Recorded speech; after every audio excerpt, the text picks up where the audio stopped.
तरमीम का मुसव्वदा सामने आया तो उसमें इस्तिस्ना और अदलिया से मुताल्लिक शिकों को लेकर पूरे मुल्क में बहस गर्म हो गई।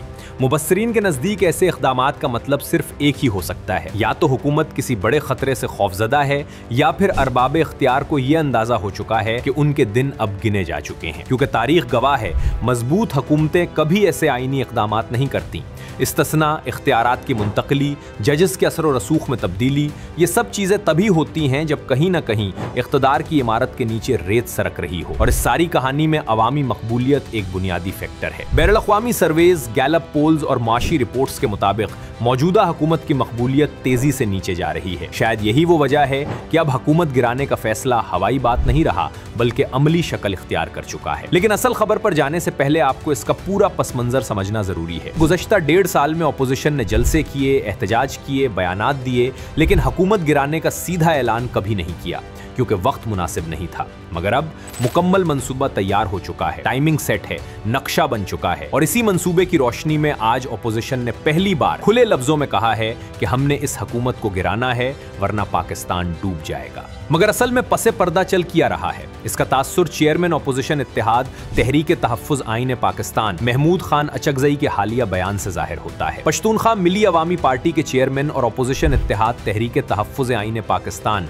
के नुमाया रहनुमा महमूद खान अचकज़ई ने अपने ताज़ा तरीन इंटरव्यू में हुकूमत को गिराने का ऐलान किया है और इस बात का भी इजहार किया है कि यह महज नारा नहीं बल्कि ये एक जामे मंसूबा के बाद किया गया ऐलान है। उन्होंने वाज़ेह किया कि हुकूमत की जानिब से 27वीं तरमीम के जरिए पार्लिमान, अदलिया और आइन की असल रूह को तब्दील किया गया है। उनके मुताबिक पार्लियामेंट की बालादस्ती खत्म हो गई है, अदलिया को नई फेडरल कॉन्स्टिट्यूशनल कोर्ट के जरिए बाईपास किया जा रहा है, फौजी क़यादत के स्ट्रक्चर में अनप्रेसिडेंटेड तब्दीलियां हो रही हैं और सब कुछ एक शख्सी मफाद के लिए किया गया है। ये तहरीक स्लो एंड स्टडी चलेगी, लेकिन मंजिल सिर्फ एक है, हुकूमत का खात्मा। अपोजिशन के मुताबिक तहरीक को दवाम देने के लिए मुल्क जलसों और एहतजाज का सिलसिला शुरू किया जा रहा है, जिसको मुल्क गिर बनाने के साथ शिद्दत में इजाफा भी किया जाएगा। आपका सवाल होगा कि एहतजाज और तहरीकें पहले भी चलाई गई हैं, अब क्या खास होगा? तो इसका जवाब है, पहली बार तमाम अपोजिशन एक ही नैरेटिव पर मुत्तहिद है। दूसरी जानिब जजेस के इस्तीफों ने मामला मजीद संगीन बना दिया,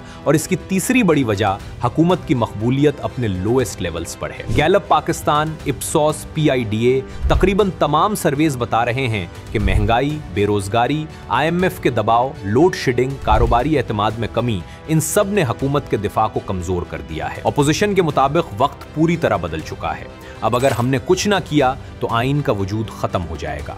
जबकि इस हवाले से हुकूमत का कहना है कि 27वीं तरमीम रिफॉर्म्स और इंस्टीट्यूशनल रीस्ट्रक्चरिंग है।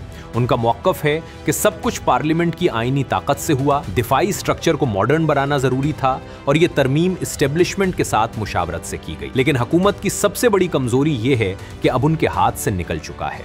मगर इसका नतीजा क्या निकलेगा? क्या हुकूमत गिरेगी? अपोजिशन एग्रेसिव मूड में है, अवामी सेंटिमेंट हुकूमत के खिलाफ है, इदारे तकसीम नजर आ रहे हैं, मुआशी बहरान ने पानी सर तक पहुंचा दिया है।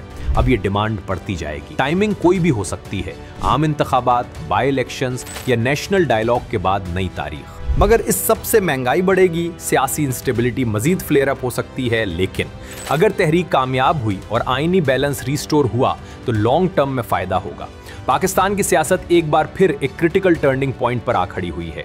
एक तरफ हुकूमत है जो 27वें तरमीम के जरिए सिस्टम को रीशेप करना चाहती है, और दूसरी तरफ अपोजिशन है जो अब पहली बार खुलकर कह रही है हुकूमत को घर भेजने का वक्त आ गया है।